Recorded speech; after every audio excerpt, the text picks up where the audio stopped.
Jaflong zero point Bangladesh এবং ভারত মধ্যবর্তী স্থানকে জিরো পয়েন্ট বলা হয়, অর্থাৎ ইন্ডিয়ার নাগরিক বাংলাদেশে প্রবেশ করে না, আর বাংলাদেশের নাগরিক ইন্ডিয়াতে প্রবেশ করতে পারবে না। আর যদি প্রবেশ করে ইন্টারন্যাশনাল বর্ডার ক্রস করার পরেই যে দেশে প্রবেশ করবে ওই দেশের আইন শৃঙ্খলা বাহিনী গ্রেপ্তার করবে। আমি এখন যেখানে দাঁড়িয়ে আছি এটি হচ্ছে জাফলং জিরো পয়েন্ট এবং ডাউকি যে ঝুলন্ত ব্রিজটি রয়েছে এর পশ্চিম দিকে, অর্থাৎ বাংলাদেশ অংশে। আর এই নদীটি হচ্ছে পিয়াইন নদী।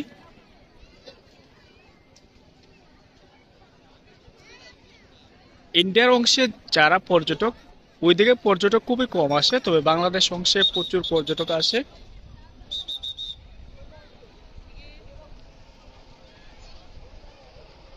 এখানের যে ভিউটা এটি হচ্ছে ইন্ডিয়ার অংশের ভিউ। আর এখানের ইন্ডিয়ার অংশের ভিউটা বেশ সুন্দর, যেহেতু পাহাড়, উঁচু পাহাড়, আর পাহাড়ের পাশ দিয়ে বা নিচ দিয়ে কিন্তু তাদের গাড়ি যাতায়াত করে থাকে।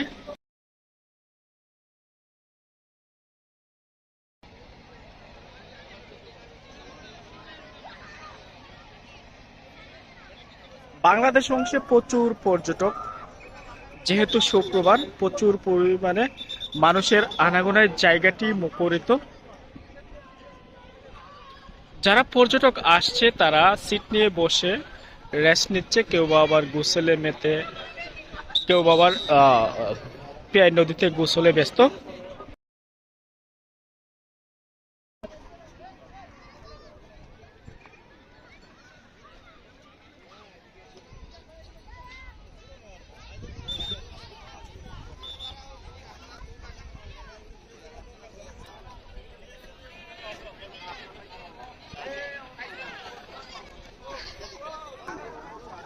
বাংলাদেশ অংশে যে পর্যটক তাদের উপস্থিতি একটু দেখাই।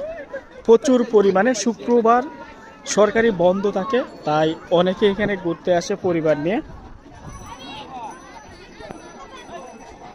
সত্যিকার অর্থে বাংলাদেশের বেশ কয়েকটি পর্যটন স্পটের মধ্যে জাফলং হচ্ছে সবচেয়ে জনপ্রিয় একটি পর্যটন স্পট।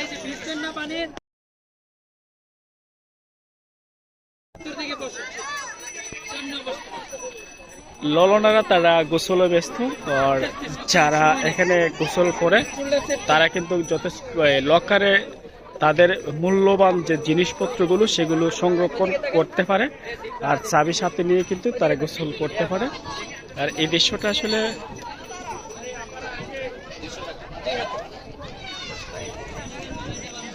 পানিটা দুই হাতে বেশি করে মারেন, ক্যামেরা তাকাবেন, পানি মারবেন।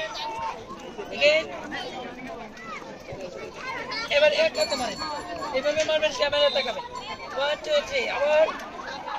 ঠিক আছে, আরেকজনে তুলতেছে ভাই, আপনি আছেন ভাই, কাছে রাখবেন, বর্ডার তো সমস্যা হলো।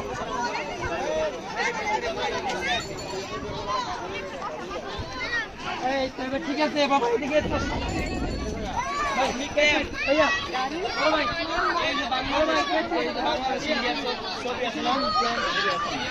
আরে কালা পাথর,